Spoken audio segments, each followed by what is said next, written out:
wanted to touch on the world on fire that you mentioned, but let's start, if we could, with your references to Greenland and the Panama Canal, so forth. Can you assure the world that as you try to get control of these areas, you are not going to use military or economic coercion? No. And can you tell us a little bit about what your plan is?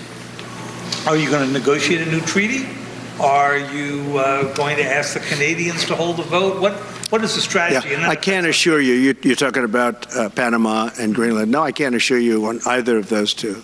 But I can say this, we need them for economic security. The Panama Canal was built for our military.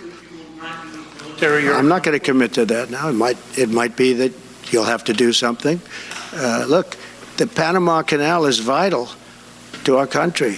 It's being operated by China. China.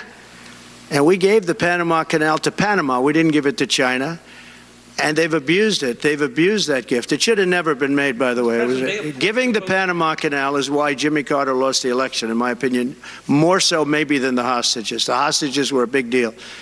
But if you remember, and nobody wants to talk about the Panama Canal now because, you know, it's inappropriate, I guess, but because it's a bad part of the Carter legacy. But he was a good man. Look, he was a good man. I knew him a little bit, and he was a very fine person, but that was a big mistake. Giving the Panama Canal to Panama was a very big mistake. We lost 38,000 people.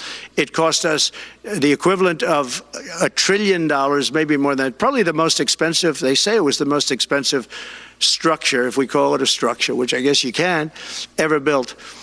And giving that away was a horrible thing. And I believe that's why Jimmy Carter lost the election, even more so than the hostages. Those two things.